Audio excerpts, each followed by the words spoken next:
medar deui ngahanca deui tur ngahibur deui wargi Dahlia dina radiona sewang-sewangan ku bidangan dongeng Sunda ti Dahlia anu dijomatarakeun 3 Lurah 101,5 FM Radio Dahlia dina jejer carios si Konceleng Wilujeng ngadangukeun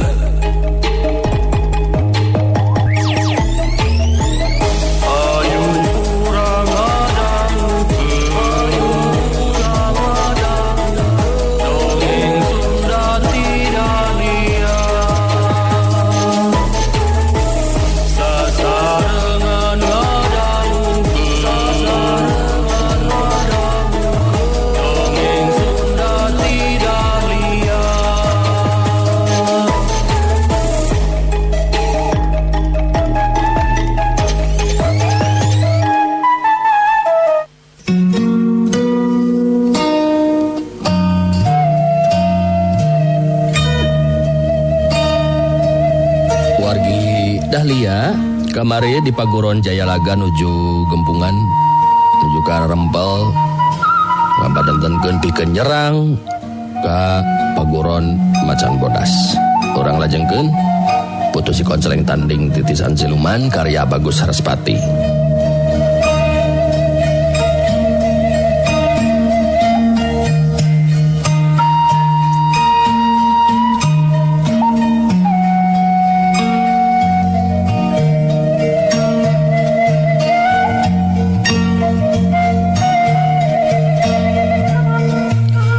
Wargi Dahlia dina kayaan keur ngarumpul kitu harita datang murid-murid Ki Bajuri anu bejaan ku muridna Barjaya atuh jumlah jelema teh beki nambahan ngalobaan ningali jumlah anu loba saperti kitu si diguluwaru beki sukemah hatena Barjaya oge beki sumanget harita terus ngajelaskeun sakali deui ngeunaan karep jeung pamaksidanana dina poe eta. Ya murid-murid Ki Bajuri anu kakarak datang dina poe ieu urang bakal ngagempur Paguron Macan Bodas anu baris jadi panghalang keur urang. Sasaran utama musuh anu kabilang berat keur urang geus lain si Konceleng deui. Sabab si Konceleng mah geus ajal binasa ku ilmu teluh balungna ini kalasuri. Jadi musuh urang ayeuna mah tinggal si Wisrawa jeung si Santana incuna si Konceleng sakaligus murid Eyang Widi Sakti. Ngeunaan anu sejen mah teu kudu asup kana hitungan. Dan anu kudu ulah cilaka jeung dicangkalak hirup-hirup mah nyata hambali.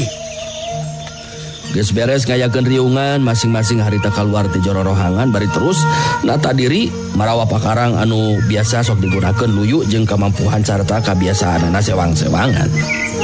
Sedengkeun Barjaya harita terus indit salin baju heula. Waktu salin baju di kamarna harita Sutina da puguh ngadenge kana maksud jeung tujuan Barjaya anu rek indit ngagempur Paguron Macan Bodas. Harita nyobaan cumarita maksud mah hayang ngageuing anu jadi salaki.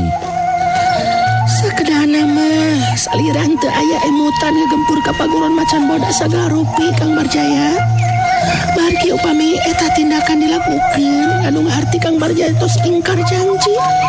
Eta tindakan jelas bakal dikanyawankeun ku Ki Konceleng. Janten ulah ngalapatkeun Ki Konceleng lamun dugikeun ngalakukeun tindakan tegas ka salira Kang Barjaya. Kumaha? Si Konceleng Akang geus teu kudu sieun ku nu ngaran si Konceleng. Ade ayeuna dibejakeun. Ya. Si Konceleng mah geus kojor deuleu ku ilmu teluh balung anu digunakeun ku nini kalasuri. Sanajan ti kaanggangan tapi bisa katingali ku akang waktu keur jengkerna tah si Konceleng teh ngabebengkang di tempat anu jauh ka ditu ka dieu. Ye.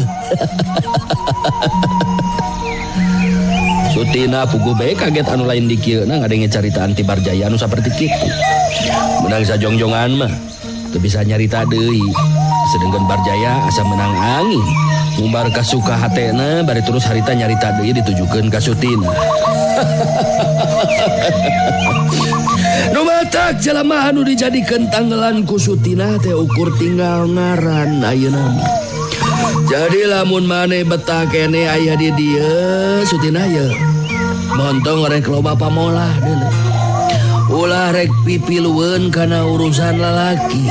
Kajaba lamun maneh geus teu betah cicing di dieu geus tong loba carita gancang ini tinggalkeun ieu patempatan. Kangaranan abdi salaku anu jadi pamajikan betiraku teu boga hak naon-naon Kang. Abdi teu miharep boga salaki jadi baladna urang alas waringin anu gak jelas. Kumpulan jalma anu jarahat. Kang Barjaya kudu inget abdi keur kakandungan. Walami deui urang bakal boga turunan Kang. Eta mah urusan dewek. Soal dewek rek gahijikeun karep atawa henteu na. Jadi baladna urang alas waringan atawa henteu na eta mah urusan dewek. Soal anjeun ayeuna keur kakandungan. Eta mah lain urusan dewek sudah lain eta mah.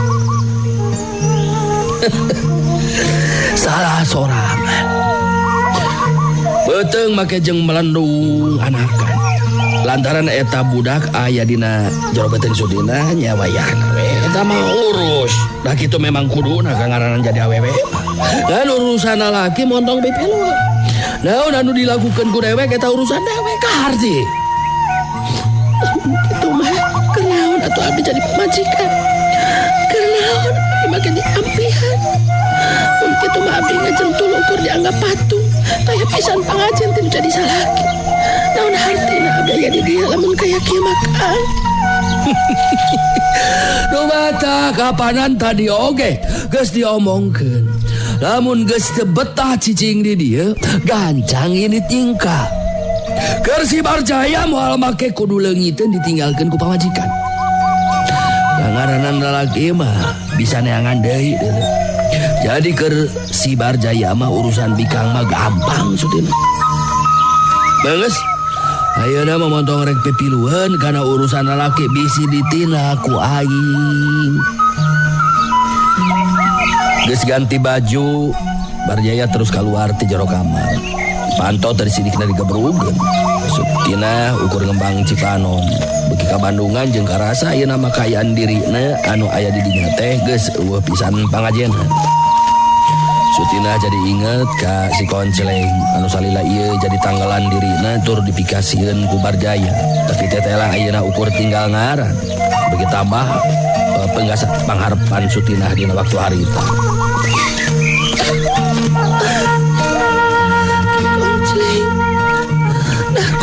Atuh salira dugikeun ka antunkeun ieu alam pawenangan ki. Ada kasaha deui minta bantuan. Nilih kaya anu karanapan ku diri aing ti poe ka poe geus jelas. Nasib diri kadar awak temual pina we ti cerahmi. Di mana engke aing lahirkeun boga anak. Keur anu ngaran Barjaya moal kaancekan ku rasa kanyaah ka menjadi anak sigana teh.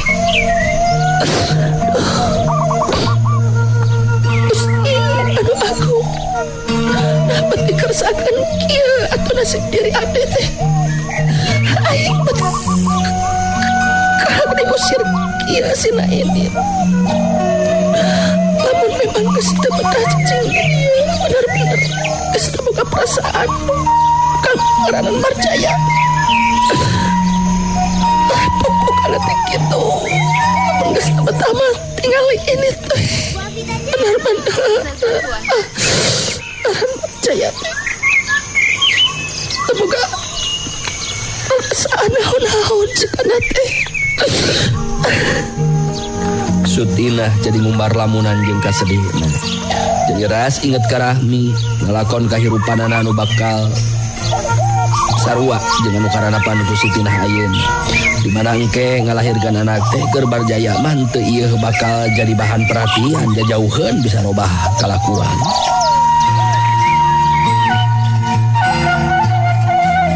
sedih jeung kana langsaan sutina ukur bisa dibuktikeun ku Rembayna Cipanon.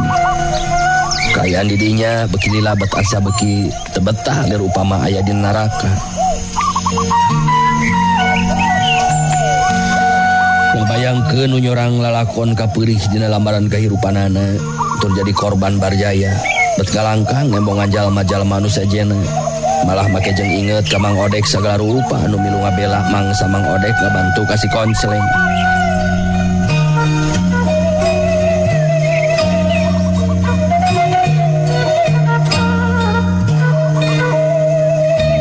Wargi Dahlia sedengkeun di tempat sejen Mang Odek anu keur di paguron Macan Bodas. Harita jeung Wisrawa rek terus pamitan. Sabab Mang Odek jeung Wisrawa mah tetep kalayan tetep tumetepna teh rek di imahna Bi Oci. Mang Odek harita anu keur cumarita. Jadi nya mun kitu be eta mah Den. Wangkin ayeuna kapayun mah urang kedah tetep aya dina kawaspadaan sabab sikap urang ayeuna kapayun mah tos jelas bakal kaambe ku pihak Alas Waringin. Sanes kitu Den Wisrawa. Laras eta teh mah. Kaangaranan di dieu jadi pusat kekuatan keur merangan laku kajahatan. Jelas keur pihak Alas Waringin mah mangrupa ancaman. Mangga tos tiasa dipastikeun pihak Alas Waringin jeung pihak Barjaya bakal ngalakukeun tindakan ngan tetep anu jadi sumber kekuatan tur anu jadi andalan pihak Alas Waringin jeung pihak Barjaya maya taya deui kajaba si Garang Larang. Dalah lamun si Garang Larang mampu diunggulan mah pihak Alas Waringin jeung Barjaya mangka bisa dipastikeun bakal aya dina kalumpuhan. Kitu ari ceuk jalan pamikiran Akang Mayi. Naon anu disaurkeun embe ku Kang Wisrawa sami pisan sareng anu ayeuna dina alam pikiran abdi gitu tah Kang. Ya mudah-mudahan be anggota-anggota paguron gabungan anu liana ari tos ningali kagiatan urang mah jadi kahudang sumangetna sarta bisa ngagabungkeun diri ka urang. Sanes kitu Mang Odek? Laras kitu Den. Obat pirakun teu kagoing pikirna ka urang kasadaranana. Da para anggota paguron gabungan oge bakal ngabandungan kana kaayaan anu lumangsung. Anu jelas Barjaya geus nyalahgunakeun wewenang salaku pupuh paguron gabungan. Margi dina dasarna mah para anggota paguron gabungan tangtos kaseueuranana mah kitu kaseueuranana kagungan sikap sareng pamadegan anu sami sareng urang. Buktos ieu teh Bi Oci hapanan sanas pangawak istri namun semangat juang nama kuat eta teh bener teh Bi. Hari geus muji teh ni sok disang di dihareupeun Mang Odek mah panginten nya punten ieu teh Den. Ari bibi mah sanes hoyong dipuji ngan kahudangna sumanget juang teh eta ku ningali sumangetna jang konceleng anu memang ari bibi mah wawu ti baheula keneh teh Den. Ditambahi deui bibi mineng ningali kaayaan kahirupan di setiap pilemuran. Jalma-jalma anu tanpa daya teh akhirna mah jadi korban kasemenang-menangan ti jalma anu ngalakukeun kajahatan. Kaayaan anu seperti kitu teh teu tiasa ditarima ku bibi mah Den. Da cacak lamun ibi pangawak lalaki jeung dibarengan ku boga bekal ilmu silat mah moal make jeung kudu teu kebat pikeun nindak jalma jahat. Hari margi kangaranan kajahatan teh tetep kedah tiasa diunggulan. Upami kahirupan hoyong aya dina karaharjaan kitu. Ya nuhun be ari Bi Oci kagungan sikap sareng pamadegan sarta sumangat anu kitu mah. Urang memang dina ngalakukeun daya juang teh bakal diluyuan atau diluyukeun sareng kamampuan urang masing-masing Bi. Janten Bi Oci oge tiasa bajuang ku cara anu luyu sareng kamampuan bibi. Mun anu salajeng nama nya sakumaha anu disanggemkeun tadi ku Mang. Nya abdi teh saja sakuatan lagi we satia-satia bibi mah gitu hoyong ngiring bajuang teh gitu.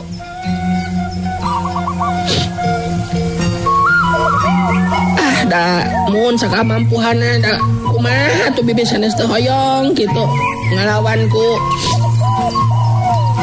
ilmu silat tapi bibi mah mun karuhan tuh tiasa nyemangnya nyata sawios bikon urang sakamampuhan sewang-sewangan we eta mah lah. Ayeuna mah kieu we nu salajeng nama mohon sakumaha nu disanggemkeun tadi ku Mang jalanan Emang mah sareng Den Wisrawa tumetep di bumi Bioci janten seja pamitan we heula ieu teh.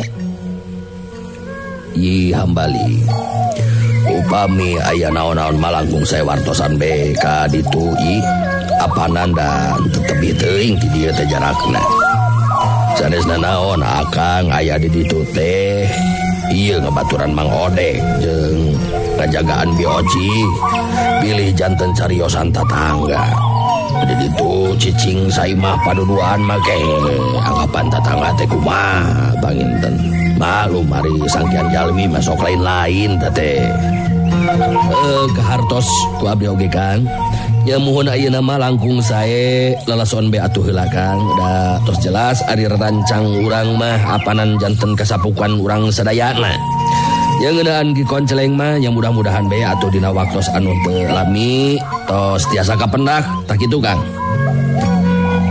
geus rek sajungjungeun pisan arindir harita Mang Odek jeung Wisrawa katut Bioci jadi henteu kebat lengkahna sabab aya jalma nu kawilang anyar panggih lalaki nu geus aya umuran pantaran Mang Odek anu si manah horeng pangeus si lembur sejena nyaeta eta jelema teh salembur jeung Barjaya datang kadinya lantaran kajurung ku rasa simpati ka Paguron Macan Bodas kadatanganna harita bejakeun ngeunaan tindakan Barjaya jeung anu sejena nu bakal datang pikeun ngagempur Paguron Macan Bodas. Pugu be Hambali jeung anu sejena pada kaget menang beja seperti kitu teh. Terpaksa Mang Odek jeung Wisrawa teu waka balik. Malah saterusna ngayakeun riungan geus sanangtukeun sikepna mangsa nying hareupan kakuatan musuh anu bakal ngagempur kadinya. Hambali anu harita cumarita bari ngabagikeun paneutupna ka Mang Odek jeung Wisrawa sarta ngareret ka santana nu harita milu ngariung badami. Kangaranan urang bakal aya nu ngagempur. Jadi kedah tatan-tatan geus anjing hareupan kakuatan lawan. Abdi kedah ngumpulkeun barudak ieu mamargi jumlah lawan anu datang kawilang seueur apanan jumlahna teh. Tetapi nah si garang-larang milu ka eta barisan atawa henteu nya ieu teh. Manawi ieu Kang Wisrawa tadi langkung tenget ieu. Abdi kabujeng ka pangaruhan ku rasa kakaget ieu teh Kang. Ari anu ka kuping ku Akang si dugul waruma aya sareng anak buahna duaan ngan si garang-larang mah memang teu aya tapi sok sanajan kitu jumlah lawan anu loba tetep kedah jadi bahan timbangan teh teh. Mang Odek netep antep ka sutina bari terus tumanya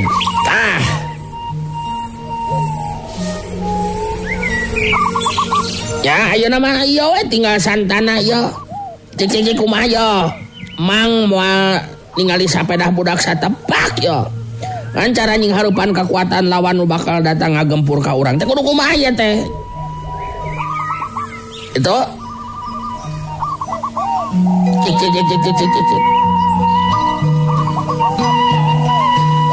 ya bener ya teh naon anu disaurkeun ku Mang Odek mohon santana jujur ya teh Bang Wisrawa oge jadi penasaran ya teh cik kumaha mama sugan naon aya bong-bolongan gitu cik kumaha pamikir jang santana ya jadi ya teh kieu ya Mang Odek mah Neangan Jarami garing we anu cukup loba mangodek mah. Mangambalin teu kudu ngajakan murid-murid anu keur nying hareupan lawan lah. Teu kudu ngajakan murid keur nying hareupan lawan anu loba. Tapi murid-murid Mang Hambali sina tatan-tatan di dieu sareng Mang Wisrawa pikeun jadi bala bantuan urang di mana engke lamun urang ka dese. Sabab ari nurutkeun ijiran nuing mah ya teh sanajan lawan teh jumlahna loba. Mun bisa dilumpuhkeun heula mah tang tu bakal ngurangan kakuatanana. Jadi nu bakal ngahadang mah cukup tiluan we Mang Hambali jeung Mang Odek. Terus uing we nu bakal ngacaukeun barisan musuh ku Jarami garing teh. Jadi Mang Wisrawa jeung murid-muridna Mang Hambali mah jadi bala bantuan we lamun urang ke ka dese kitu tah. Sakur anu aya di dinya pada silih tetep ngadenge santananya nyarita seperti kitu. Komo Mang Odek mah nepikeun ka kerung sabab santana boga kasanggupan rek ngacaukeun jumlah lawan anu loba puluhan ku Jarami. Gua can kabayang rek kumaha tindakan anu dilakukeun ku santana dina waktu harita. Tapi sikap jeung caritaan santana kawilang dari anak keranan pinu kayakinan. Mang Odek ngareret ka Wisrawa bari terus nyarita deui. Ya, kitu keningan di santana mah encuna dikonceleng bagedengan kitu Aden. Cobi kumaha numutkeun emutan salira ya Den. Da geuningan anu kedah majeng mah tetep ku tiluan. Cobi kumaha numutkeun Den Wisrawa ieu teh. Ya, ari kuring mah sanes pedahin cuna ki konceleng Mang. Dan upami memang percanten karena kemampuan santana berpiraku urang kudu cangcaya. Papadan saur Mang Odek oge sanes pada ningali kana kaayaan sareatna. Namung santana teh nyangking sapinuna ajen kasakten Eyang Widi Sakti sakaligus ilmu silatna ki konceleng. Jadi kuring mah nyarek percaya wae sarta nurut jadi kana caritaan di santana gitu Mang. Mohon Den mangge coba keur pilak ya teh. Tapi tawios tetep semangat Den nah. Kanggo merangan kajahatan mah. Mun gitu dah mangge sami yo sanes teu percanten Den. Mung ieu we rada kaget yo. Kumaha ieu saur Den Hambali yo. Ya, arisa tadi nama abdi bakal ngumpulkeun para murid geus anjing hareupan gempuran lawan. Namun upami santana ya pamikiran seperti gitunya keur abdi mah moarek bade baha mang eta teh. Nya urang memang kedah percaya kana kemampuan santana. Wisrawa neuteub antep ka santana bari terus tumanya. Ge. Mang Wisrawa ngan sakadar meakeun kapanasaran ieu mah. Geus bisa kaukur ieu teh ku diri santana kaayaan musuh anu daratang teh bakal bisa diungkulan. Cik Mang Wisrawa minta keterangan anu leuwih jelas. Ieu nu penting mah ngalumpukeun gegedugna. Sabab bala saur ki konceleng oge lamun urang rek neunggel orai mah kudu huluna. Sabab ari buntut nama milu kumaha huluna gitu. Nu matak di mana barisan anak buah geus kacau gancang lumpukeun jagadugna. Jadi teu kudu loba jalma nu antugna malah engkena jadi loba korban. Kangaranan geus meunang keterangan nu saperti kitu mati santana. Harita taya anu wanieun deui cumarita. Malah ayeuna mah biocih guragiru ini trek neangan Jarami garing anu dibutuhkeun ku santana.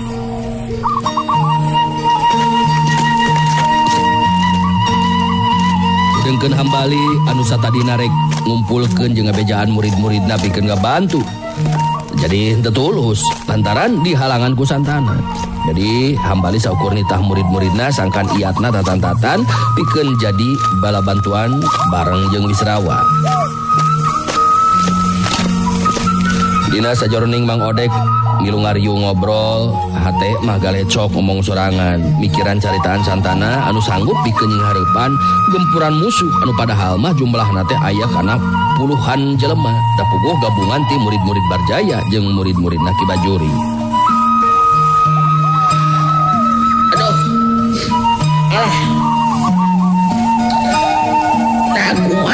ieu teh pamikiran budak teh. Nah kitu bakal mampu nyinghareupan musuh anu lobana puluhan jalma ukur disinghareupan ku tiluan ge teh. Oh sanajan bener santana teh bocah sakti ngawaris ilmu teh yang widi sakti jeung ilmu bela diri di koncleng jadi akina. Tapi bet asana teh pamohalan teuing ari nepikeun ka kudu disinghareupan ku tiluan mah. Tapi ari henteu rek percaya. Bongan sararea geus kandalkeun ka santana deui. Kan kumaha lamun nepikeun ka gagal. Sedangkan gegedugna anu milu datang teh apanan Barjaya geus dugul waru katut Ki Bajuri. Ya jadi bingung oge ya mikiranana ieu teh. Mang Odek jadi loba hulang-hulang tepugu. Sedangkan kayaan santana mah sigana teh tetep tenang be teu kapangaruhan ku ayana ancaman yen bakal kadatangan musuh anu ngagempur kadinya. Saterusna Mang Odek jadi ras inget karena kayaan dirina anu kudu milu tarung. Apanan puguh diri Mang Odek mah teu boga ilmu jeung kamampuhan keur tarung nghareupan lawan. Mang Odek neuteub ka santana bari terus nyarita deui. Ke ieu teh ya. Mong pangurang acan miang ya. Anu kudu nyinghareupan musuh teh cukup kutiluan. Sedangkan apanan kayaan Mang teh teu boga kamampuan dina tarung. Ya teh jalu kumaha teh? Abis awe atuh Mang. Ku ilmu jeung kakuatan injoman. Engke Mang Odek bagean nyinghareupan Ki Bajuri, tasi dugul waru jeung Barjaya mah. Ke disanghareupan kuing Mang eta mah. Rada ece atuh ari kitu mah jalu. Janten kumaha dan hambali moal ngawartosanmu murid-murid teh moal janten bagintanya. Atos Mang abdi tadi miwarang marlan pikeun iatna pikeun tatan-tatan babarengan sareng Kang Wisrawa anu naon teh jadi bala bantuan urang Mang. Bisi urang kadeseh kudu jadi lawan sakumaha nu dilisankeun ku santana. Ya naon murang kali abdi keun anu mayunanana sabab segala rupa oge apanan kedah dibuktikeun heula Mang sanes kitu Kang Wisrawa ya leres kitu malah sabenerna mah Akang ngarasa kuciwa sabab teu kabawa naon teu kabawaan jeung diajakan ngagempur musuh padahal Akang mah geus siap ya moal make kudu nguyang tanaga jeung wawane. Tapi lantaran santana geus mutuskeun sikepna ya Akang oge sarua be arek nurut gitu. Nya mohon Mang oge nya sejat umur teh ngan kade yo ulah poho Mang dipegelan ilmu jeung kakuatan injoman teh aya jalunya kade yo.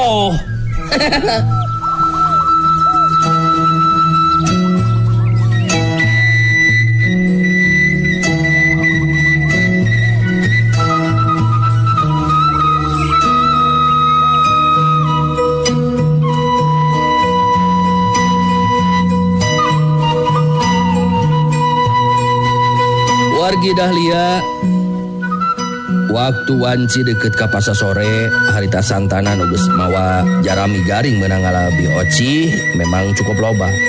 Geus kitu mah harita santana ngajakan hambali jeung Mang Odek pikeun indit ninggalkeun paguron macan bodas pikeun ngabagiakeun kadatangan musuh anu bakal datang ngagempur. Tapi ka tempat anu dianggap merenah pikeun ngahadang musuh harita santana mere pancen ka hambali jeung Mang Odek pikeun ngabagi diri. Mang Odek jeung hambali nyumput dina balik tatangkalan sedangkan santana harita ngajorela tuncat kana luhur tatangkalan. Gerakanana cepet nakeranan ngalayang bangun anu hampang. Tiluanana harita pada nunggu kadatangan musuh anu nurutkeun katerangan jelas jumlahna puluhan.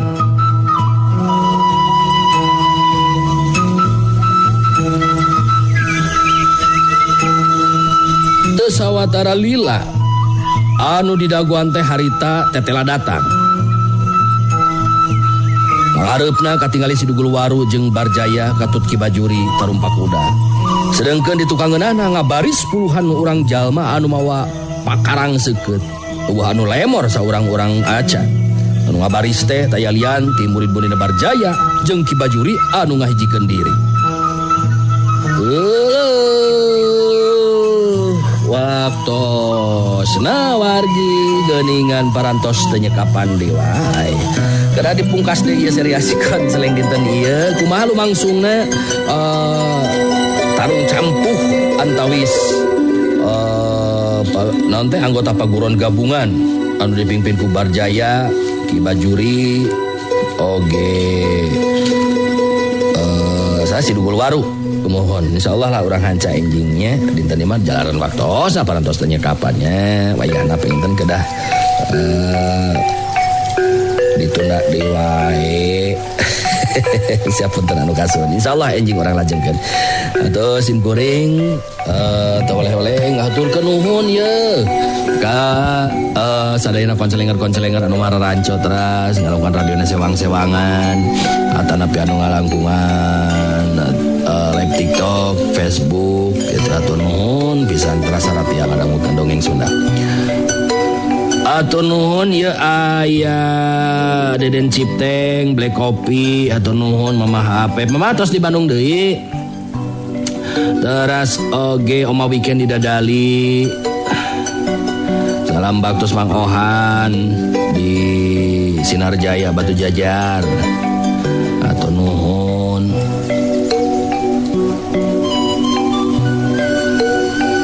Aya oge Bunda Dinda parantos manco atur nuhun. Ieu sadenya kelas kenapa? Encung Ica Majalaya hadir sami atur nuhun. Mamah Lilis Mas Lesu Uber parantos manco atur nuhun. Teras oge Bu Hajah Yoyo pabrik kerupuk Sarina selalu manco atur nuhun. Kumaha tos ngawitan deui ya. Nanti kasibukan. Mohon. Insyaallah urang lajengkeun deui nanti ngadamal ngadorna. Mohon. Siap ke dia. Urang lajengkeun deui nya. Urang keur ieu deui. Atur nuhun Bu Hajah Yoyo sakula wargi pabrik kerupuk Sarina. Teras oge salam baktos ye rekan-rekan di Sabta Lampah di Majalaya, Kang Depi dan kolega-kolega. Bu Ikok, Demikok di Pasir Koja oge salam baktos pamugi aya dina Ginejar Kawilujengan. Kang Jun Sarjun Jelekong, Bu Nadisa dan kolega sadayana, Abah Jagur, Cigonewa. Siap bajuang anu bade hajat ping 15 Juni. Mohon bade nikahkeun insyaallah. Sukses sehat selamat sadayana nya Bah Jagurnya insyaallah keun urang kerahkeun sa kiatanaga kanggo nyakseskeun acara 15 Juni. Insyaallah sing sarehat sadayana panjang yusna saralamet. Teras oge salam baktos ya Kang Dedi Tewati Ciwasra oge wilujeng sonten Mahida Sesak Batu Mama Jaka. Teras oge Beteti Munjul salam baktos Mama Bayu Calengka oge hadir. Anggi Saputra Mukti selalu manco Esti Dago Mangapoy Matoa Ciau Karapitan Teh Imas Majalaya. Teras Mama Bayu matos tumuhun. Teras aya Kang Ujang Domba salam baktos minal aidin wal faidin. Dagopi Adi Endot Teh Reni Andi Endot atau Teh Reni mohon salam baktos. Wa Uci di Binong atur nuhun salam baktos. Bayati oge salam baktos. Dewi Zain atur nuhun. Tos oge aya Jajat sahur sama 15 menit 30 menit anu. Jajat Sudrajat atur nuhun lah. Alah pokona mah atur nuhun sadayana ye ada teras ngadarungkeun dongeng Sunda tidak lia. Atur nuhun. Apunten teu samudaya kakirangan sareng kelebatan sim kuring dinten ieu nur pamit insyaallah enjing tepang deui. Assalamualaikum warahmatullahi wabarakatuh. Pantang radio Pantang Dahlia enak-enak langamnya Dahlia. Goyang. Wargi Dahlia cag heula urang cageun heula dugi ka dieu dongeng Sunda ti Dahlia dina dinten ieu dina carios si Konceleng tong hilap ulah dugi ka kantun enjing patepang dangu deui dina acara sareng tempat anu sami mung di 101,5 FM Radio Dahlia. Wilujeng Kantun Permios